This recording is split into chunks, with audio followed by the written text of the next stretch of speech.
Assalamualaikum warahmatullahi wabarakatuh. Ya, jumpa lagi bersama dengan Bu Iva. Hai, gimana kabarnya hari ini? Semoga sehat selalu ya yang di rumah sana. Nah, walaupun di rumah tetap ya harus semangat untuk belajar. Nah, kali ini di pertemuan kali ini kita akan belajar PPKN. Baik, sebelum kita mulai ke materi, nah, Bu Iva akan menyanyikan sebuah lagu yang judul Garuda Pancasila. Nah, di tampilan kalian sudah muncul ya liriknya ya. Nah, kita nyanyi bareng-bareng. Bu Iva nyanyi di sini, kalian nyanyi di sana. Nah, lagu Garuda Pancasila karya Soekarno. Ada musiknya, kita tetap nyanyi, oke? Nah, 1, 2, 3. Garuda Pancasila, akulah pendukungmu, patriot proklamasi, sedia berkorban untukmu. Pancasila dasar negara, rakyat adil makmur sentosa, pribadi bangsaku. Ayo maju, maju, ayo maju, maju, ayo maju, maju. Semoga dengan dinyanyikan lagu Garuda Pancasila kita semakin ingat bahwa kita itu harus bangga gitu ya. Kita harus bangga punya dasar negara Pancasila, seperti itu. Nah, kira-kira materi apa sih yang akan kita pelajari gitu? Ya, wow, dapat kita jumpai di situ ada gambar Garuda Pancasila dengan membawa perisai. Nah, sebelum kita lebih lanjut lagi, kita akan tampilkan video sebagai pengantar materi kali ini. Silakan bisa ditonton. Nah, ini.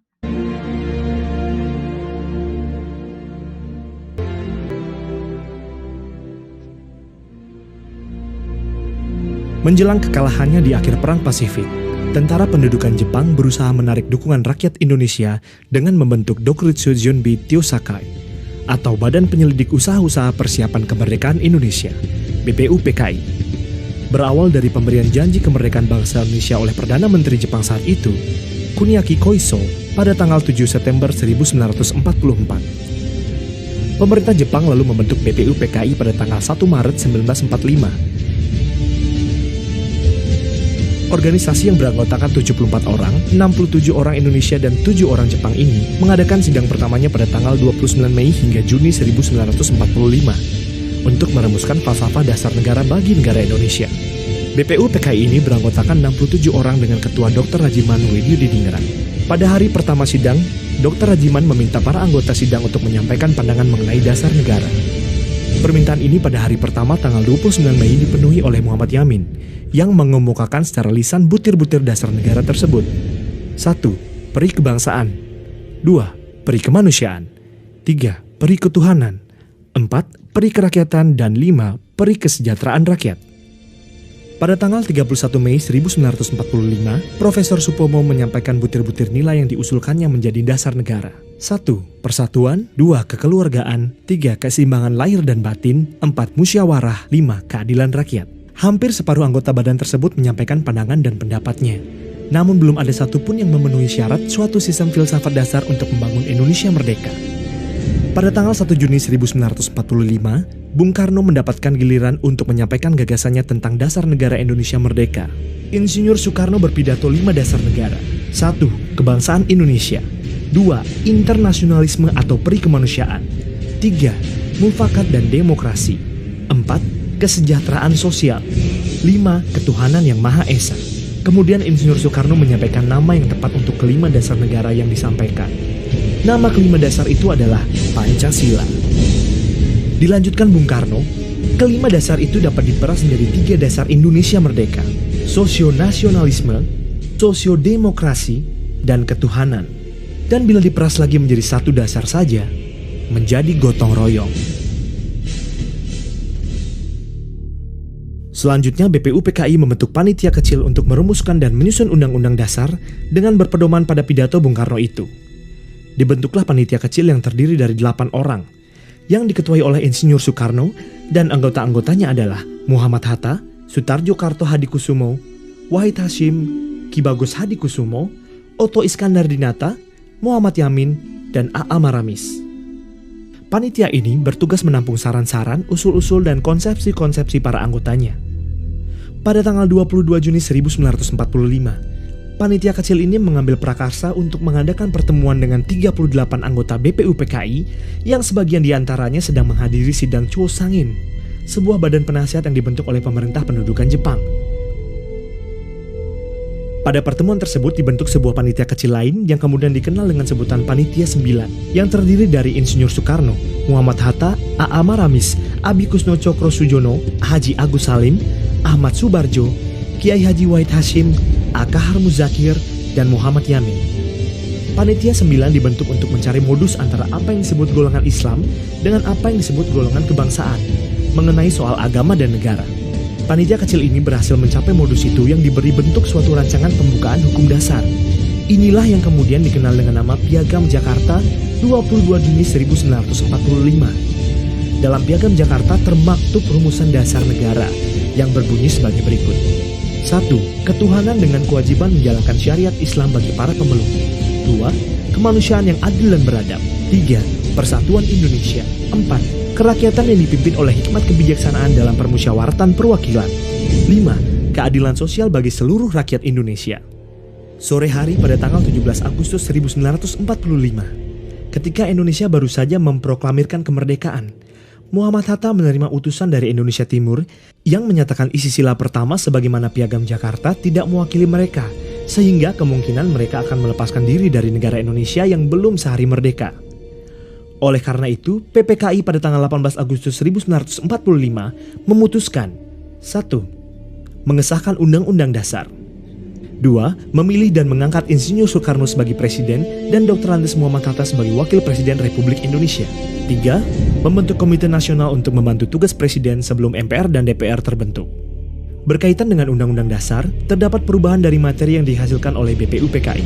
Antara lain, 1. Kata mukhadimah diganti dengan kata pembukaan.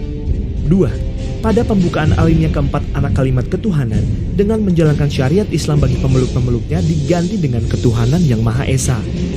3. Pada pembukaan alinea keempat anak kalimat menurut kemanusiaan yang adil dan beradab diganti menjadi kemanusiaan yang adil dan beradab. 4. Pada pasal 6.1 yang semula berbunyi Presiden ialah orang Indonesia asli dan beragama Islam diganti menjadi Presiden adalah orang Indonesia asli. 5. Sejalan dengan usulan kedua, maka pasal 29 pun berubah. Pancasila sebagai konsep dasar negara lahir pertama kali pada tanggal 1 Juni tahun 1945. Kemudian disahkan atau diresmikan pada tanggal 18 Agustus 1945 sebagai dasar negara, sebagai bagian yang tidak terpisahkan dari Undang-Undang Dasar 1945. Ideologi Pancasila diletakkan oleh pendiri bangsa ini sebagai ideologi bangsa yang dapat menjiwai berbagai gerakan dan kehidupan politik, serta kemasyarakatan bangsa Indonesia. Dasar pemahaman, penghayatan, dan pelaksanaan haruslah terpatri di setiap jiwa anak bangsa Indonesia, sehingga negara Indonesia dapat berdiri tegar, mandiri, dan kekal sebagai bangsa yang kaya akan budaya berlandaskan Pancasila. Baik, itu tadi sekilas video singkat arsip dokumenter gitu. Nah, gimana? Kira-kira sudah ada gambaran ya bagaimana gitu para pahlawan kita memperjuangkan Indonesia, terutama dalam merumuskan sebuah dasar negara gitu. Nah, dasar negaranya kita adalah Pancasila. Nah, kita jadi tahu bahwa tidak mudah gitu ya. Banyak sekali lika-liku para pendiri bangsa. Ya, dari video tadi kita dapat mengambil kesimpulan gitu ya, bahwa ternyata sangat panjang gitu ya sejarah perumusan Pancasila sebagai dasar negara kita, yang sampai saat ini kita masih memegang teguh gitu ya, semoga saja. Nah, diawali dengan adanya BPUPKI, Badan Penyelidik Usaha Persiapan Kemerdekaan Indonesia. Nah, ini ada sidang 1 gitu ya, tanggal 29 Mei sampai 1 Juni 1945. Hasilnya yang pertama membahas tentang dasar negara, yaitu Pancasila. Kemudian yang kedua membahas bentuk negara. Nanti bentuk negara kita apa? Republik gitu ya. Negara Kesatuan Republik Indonesia gitu. Kemudian yang ketiga membahas filsafat negara. Nah, ini berat. Ini nanti. Kemudian selain BPUPKI ya, di dalam BPUPKI tadi ada pada saat para pendiri negara itu kemudian membahas dasar negara gitu ya, ada beberapa yang mengusulkan asas-asas dasar negara. Yang pertama ada Muhammad Yamin, ada Supomo, ada Insinyur Soekarno, di mana masing-masing itu memiliki ciri khas tersendiri gitu ya, ciri khas tersendiri dalam memberikan pendapat mengenai asas-asas dasar negara. Yang pertama Muhammad Yamin ada peri ketuhanan, peri kebangsaan, peri kerakyatan, peri kemanusiaan, kesejahteraan rakyat. Kemudian Dr. Supomo tadi ada mengusulkan asas dasar negara itu ada persatuan, musyawarah, mufakat dan demokrasi, kekeluargaan, dan keadilan sosial. Kemudian Insinyur Soekarno juga memberikan pendapat yang pertama yaitu ada ketuhanan yang Maha Esa, kedua ada internasionalisme dan perikemanusiaan, yang ketiga ada kebangsaan Indonesia, yang keempat ada mufakat dan demokrasi, dan yang kelima ada kesejahteraan sosial. Nah, dari masing-masing ini Insinyur Soekarno kemudian meringkas dari ada 5 asas, 5 sila itu kemudian diubah menjadi 3 gitu ya, menjadi trisila, yaitu yang pertama ada sosio-nasionalisme, yang kedua ada sosio-demokrasi, dan yang ketiga ada ketuhanan yang berkebudayaan. Nah, selanjutnya dari trisila tadi kemudian dirigidkan lagi menjadi ekasila atau kekayaan gitu. Nah, sebenarnya bagaimana sih asal-asal kok bisa muncul nama Pancasila seperti itu? Kira-kira dari siapa sih usulannya kayak gitu? Kemudian apa sih maksudnya? Nah, ini Pancasila asal katanya dari bahasa Sanskerta. Panca artinya 5, sila artinya asas atau dasar. Nah, setiap negara, ini penting untuk dicatat bahwa setiap negara memiliki dasar negara untuk dijadikan fondasi, memberikan arah, dan sebagai pedoman dalam kehidupan berbangsa dan bernegara. Nah, jadi masing-masing negara itu mempunyai yang namanya dasar negara, di mana dasar negara itu adalah alas gitu ya, fondasi pijakan bagi rakyatnya gitu ya, bagi rakyat di suatu negara itu untuk bisa bertahan gitu ya, bisa bertahan hidup, kemudian melangsungkan kehidupannya seperti itu. Nah, untuk dasar negara yang kita anut di Indonesia, dasar negara Indonesia adalah Pancasila. Nah, sebetulnya sudah sangat ideal sekali gitu ya, bahwa dasar negara kita adalah Pancasila, di mana sila-silanya itu sudah mengandung nilai-nilai yang sangat luhur gitu. Nah, Pancasila ini kan yang pertama ada ketuhanan yang Maha Esa gitu kan, bahwa kita itu harus senantiasa percaya gitu ya, mengimani bahwa kita itu diciptakan oleh Tuhan yang Maha Esa, Tuhan yang satu gitu. Nah, itu kan sesuai dengan ajaran kita juga ya sebagai umat muslim gitu. Nah, nanti kita akan lebih jauh lagi gitu ya, masih berbicara tentang BPUPKI sampai nanti akhirnya BPUPKI kemudian dalam membahas dasar negara itu dari beberapa usulan kemudian BPUPKI akhirnya membentuk panitia kecil namanya Panitia 9, di mana di situ ada Insinyur Soekarno, Muhammad Hatta, Wahid Hashim, Abdul Kahar Musakar, Amaramis, Abikusno Cokrosuyoso, Haji Agus Salim, Mr. Ahmad Sutarjo, Mr. Muhammad Yamin. Nah, yang nantinya akan menentukan mana kira-kira yang paling sesuai dengan ciri khas bangsa Indonesia. Nah, di mana tugas panitia 9 ini nantinya akan mempertimbangkan usulan-usulan, kemudian bertanggung jawab atas perumusan dasar negara. Nah, akhirnya dari panitia 9 sendiri menghasilkan namanya Piagam Jakarta atau Jakarta Charter gitu ya. Nah, yang pertama hasilnya adalah yang pertama ada ketuhanan dengan kewajiban menjalankan syariat Islam bagi pemeluk-pemeluknya. Kemudian yang kedua ada kemanusiaan yang adil dan beradab. Ketiga, persatuan Indonesia. Keempat, kerakyatan yang dipimpin oleh hikmat kebijaksanaan dalam permusyawaratan perwakilan.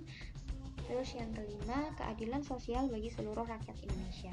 Nah, berhubung tadi ya, seperti kita lihat di video tadi, bahwa ternyata Dr. Andes Muhammad Hatta kemudian didatangi oleh orang-orang timur yang mayoritas penduduknya itu Kristen, kebanyakan Kristen dan sebagainya. Terus akhirnya wah, kalau misalkan seperti ini tentu saja tidak sesuai dengan keberagaman kita seperti itu. Akhirnya sila pertama yang diperdebatkan karena tidak sesuai dengan kondisi Indonesia yang majemuk atau multikultural, kemudian akhirnya diubah. Nah, diubahnya seperti apa nanti? Nah, ini ya, bisa dibaca. Sidang keduanya BPUPKI membahas tentang bentuk negara, wilayah negara dan sebagainya. Jadi nanti sila pertama yang diperdebatkan nanti berubahlah menjadi ketuhanan yang Maha Esa, terdapat di pembukaan UUD 45 ya, alinea keempat. Nah, di situ ada seperti itu. Nah, jadi sebetulnya materi yang akan kita pelajari kali ini lebih kepada bagaimana kedudukan dan fungsi Pancasila sebagai dasar negara dan pandangan hidup bangsa.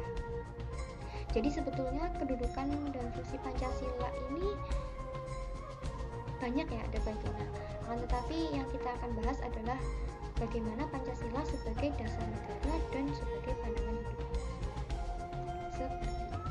Nah, dimana di dalam bab ini yang pertama kita akan mempelajari tentang kedudukan dan fungsi Pancasila bagi bangsa dan negara Indonesia. Ini nanti ada beberapa ya. Kemudian yang kedua ada arti penting Pancasila bagi bangsa dan negara Indonesia. Kemudian yang ketiga ada nilai-nilai Pancasila sebagai dasar negara dan pandangan hidup bangsa. Dan yang keempat, perilaku yang sesuai dengan Pancasila.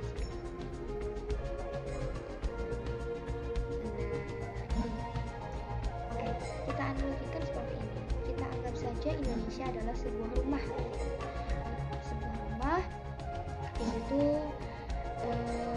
untuk mendirikan sebuah rumah kita pokoknya kita harus punya fondasi dulu yang kuat agar rumahnya kokoh dan bertahan lama gitu. Harus ada fondasi dari Indonesia sendiri itu apa? Yakni Pancasila. Kemudian dari Pancasila sendiri nanti akan ada kemudian Pancasila ini masuk ke dalam yang namanya Undang-Undang Negara Republik Indonesia tahun 1945. Jadi sebagai sumber hukum nantinya seperti itu yang akan mengatur kehidupan bernegara, berbangsa dan bernegara kayak gitu. Nah, itu ada Undang-Undang Negara Republik Indonesia di dalam wilayah Negara Kesatuan Republik Indonesia dalam lingkup Bhinneka Tunggal Ika. Nah, seperti itu. Untuk Pancasila sendiri ya, Pancasila sebagai dasar negara juga kita dapat ibaratkan seperti ini. Jadi ketika kita tahu bahwa Pancasila merupakan dasar negara sebagai fondasi, sebagai pijakan kita untuk hidup berbangsa dan bernegara gitu ya. Sama halnya misalkan ayat suci Al-Quran gitu ya. Al-Quran digunakan untuk kita itu sebagai umat muslim itu sebagai pedoman hidup gitu ya.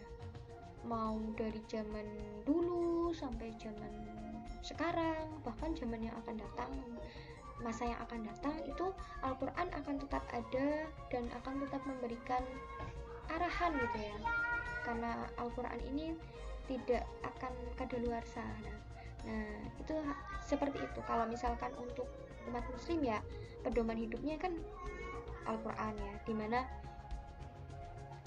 seluruh umat manusia itu ketika akan berperilaku, ketika akan melangsungkan kehidupannya, yaitu atas petunjuk dari Allah Subhanahu wa taala melalui ayat-ayat suci Al-Quran seperti itu. Nah, kemudian kalau untuk Pancasila ya berarti arahan atau pijakan bagi kita bangsa Indonesia untuk hidup berbangsa dan bernegara. Jadi kedudukan dan fungsi Pancasila bagi bangsa dan negara Indonesia ini ada 6 ya. Yang pertama, Pancasila sebagai dasar negara, berarti bahwa Pancasila itu adalah dasar dan sumber hukum dalam penyelenggaraan negara. Kemudian Pancasila sebagai pandangan hidup bangsa, bahwa Pancasila ini adalah petunjuk dalam mencapai kesejahteraan bersama. Kata kuncinya seperti itu saja. Jadi Pancasila sebagai dasar negara ya sebagai dasar dan sumber hukum bagi bangsa Indonesia dalam hidup berbangsa dan bernegara. Kemudian Pancasila sebagai pandangan hidup bangsa ya sebagai petunjuk gitu ya, bahwa Pancasila itu sebagai petunjuk dalam mencapai kemakmuran atau kesejahteraan bersama. Pancasila sebagai kepribadian bangsa. Nah ini, bahwa Pancasila ini satu-satunya dasar negara di Indonesia ini merupakan dasar yang mencirikan, yang menjadi ciri khas Indonesia, bahwa hanya satu-satunya kan di dunia gitu ada yang namanya dasar negara Pancasila. Kemudian yang keempat, Pancasila sebagai perjanjian luhur rakyat Indonesia. Nah ini intinya bahwa Pancasila sebagai perjanjian luhur, bahwa Pancasila ini mengikat seluruh warga negara Indonesia gitu ya, seluruh rakyat Indonesia. Kita punya rasa senasib gitu, pernah dijajah, kemudian kita punya keberagaman dan sebagainya. Nah itu menjadi perjanjian luhur. Kemudian Pancasila sebagai pemersatu bangsa. Nah ini tentu saja karena di dalam Pancasila seperti yang tadi sudah dijelaskan bahwa awalnya kita ada sila ke-1 itu hanya untuk segolongan orang saja, misalkan ketuhanan dengan kewajiban menjalankan syariat-syariat Islam bagi penganutnya seperti itu. Kemudian akhirnya diganti karena pendiri bangsa gitu ya, itu tahu bahwa kesatuan dan persatuan itu adalah segalanya. Jadi kemudian digantilah menjadi ketuhanan yang Maha Esa tanpa mengurangi nilai-nilai dari sila tersebut gitu ya. Kemudian yang terakhir, bahwa Pancasila adalah ideologi bangsa. Pancasila sebagai ideologi bangsa. Nah, apa itu ideologi? Ya bisa dibilang ideologi itu cita-cita kita bersama, bahwa Pancasila adalah cita-cita kita bersama. Ketika nilai-nilai yang ada di dalam Pancasila itu kemudian kita lakukan gitu ya, kita terapkan dalam kehidupan kita sehari-hari, insya Allah untuk menjadi negara yang kondusif itu akan sangat mungkin. Mungkin itu dulu yang bisa Bu Iva sampaikan untuk hari ini. Terima kasih atas perhatiannya. Semoga apa yang Bu Iva sampaikan bisa bermanfaat. Kita bertemu lagi di pertemuan selanjutnya. Bu Iva akhiri. Wassalamualaikum warahmatullahi wabarakatuh.